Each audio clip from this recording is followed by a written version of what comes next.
maybe she should have a little bit of a Brooklyn something in her speech, so I worked with a guy named Robert Easton, who I've worked with a few times, who helped me a lot. Called up Jim. He was in the pouring rain here, location scouting, and I started reading to him from the New York Times.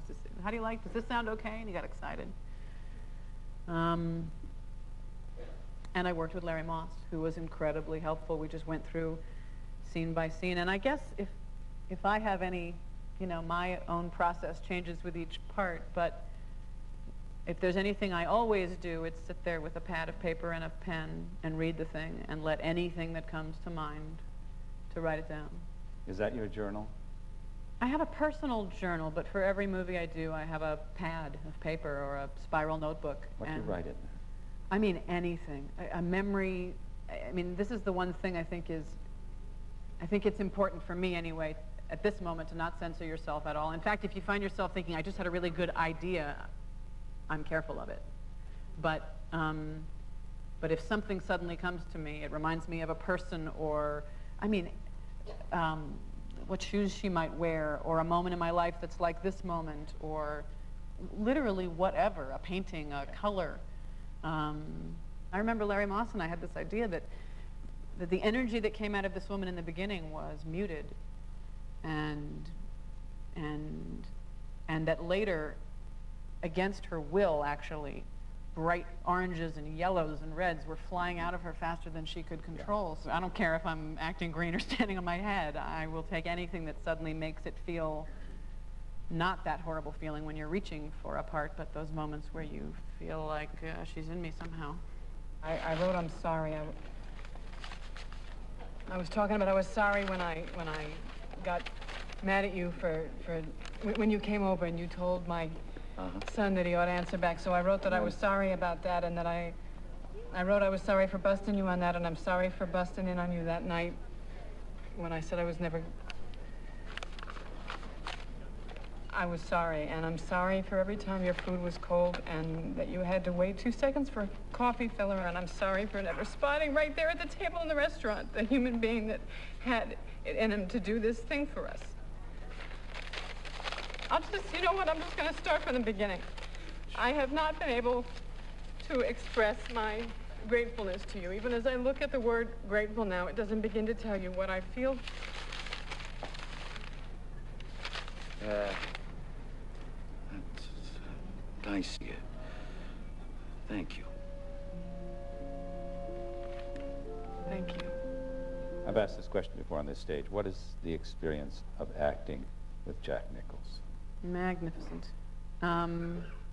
You'll see him try on a piece of direction maybe that's uncomfortable for him,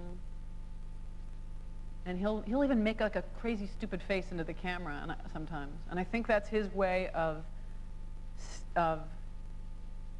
ferociously staying out of a safety zone, a commitment to whatever the opposite of self-consciousness is, an unwillingness to be self-conscious because it actually takes a bite out of the craft.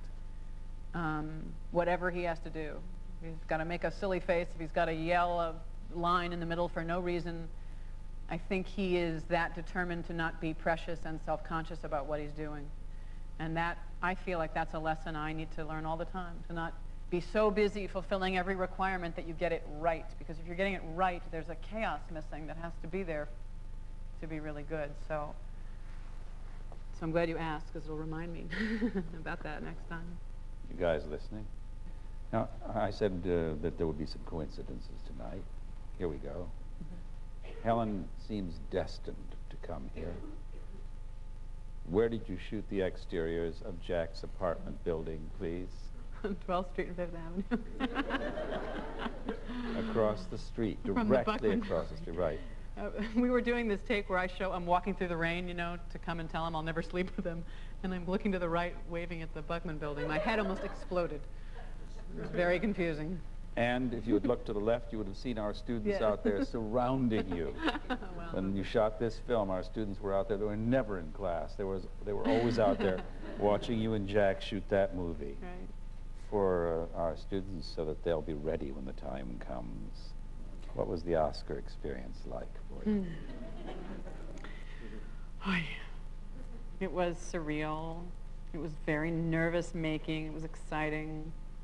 I didn't thank people I wanted to thank, and I went into some backlash of getting such a big prize. My introversion took over, and it was everything. It was everything, and a dream come true for sure.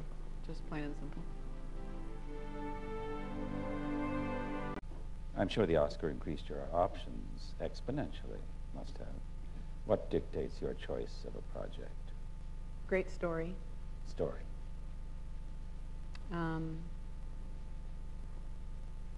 Part I haven't played. Something intimate in some way. Something that feels intimate. Something that feels intimate. Actors I'm working with. Director. Right. What led you to the role of Arlene McKinney in Pay It Forward? What led me to it? The surprises toward the end of the story and working with Kevin Spacey. As you've noticed tonight, we're very proprietary toward the people who've occupied that chair. Kevin was there. Yes. Except when he was up dancing, as I recall. You know when it was? 1 year ago tonight. Oh, my God. I'd like to know what it was like acting with Kevin. We sat down in this first rehearsal, sort of looked at each other like, you're asking the same kinds of questions I'm asking. You're nervous about the same things I'm nervous about. And so very quickly, I felt like I had an ally in working on this material, which was ambitious. This was an ambitious piece. There were a lot of traps that all of us wanted to avoid, and a lot of things we wanted to be brave enough to go for. And this part for me was as scary, or scarier, as challenging, or even more challenging than the part in As Good as It Gets. It was not only far away from me on the outside, but the kind of part that I knew the feeling of playing those scenes if I didn't feel like I had found her would be unbearable. I had an email today from Tom Hanks. You did not. Who said, if you do nothing else, I want you to do two things. Is this really true what you're telling me? One, No. ask Helen about the Swiss Family Robinson. Is that really true? No. And two, be sure to ask her about Castaway. Oh, good, okay. So I'm asking about Castaway now. I met with Bob Zemeckis on something completely different. We were having lunch, and he said, oh, I'm going off for a year to do this movie with Tom Hanks on an island. I said, what? And then I was backstage at 12th night and got a call, well, there's this part. And I just wanted to be I wanted to be part of telling that story. And the part then evolved because we had a very good time navigating our way through the first half of it, so the second half of the movie got more interesting. You've mentioned 12th Night, but we haven't talked about it here. Where did you play 12th Night? At Lincoln Center. I'll give you a moment.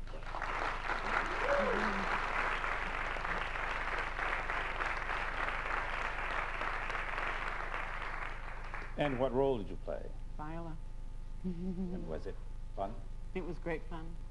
I think more than anything, the work I have done in class on Shakespeare and the 2 times that I have been on a stage, humbly fighting my way through, I didn't realize how deeply in my bones it was ingrained to say one thing and mean another. That's what makes interesting acting a lot of the time. You're saying pass the toothpaste, and what you're thinking is, how could you have Done this to me. Done this to me.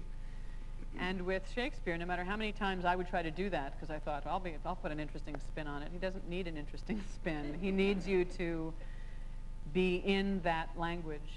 Cicely Berry has this book, The Actor and His Text, and there are exercises in there that are extraordinary. She'll have you have 2 chairs, and you sit in one chair, and every time you believe that the character has a change of thought, you change chairs. And the way that helps is extraordinary.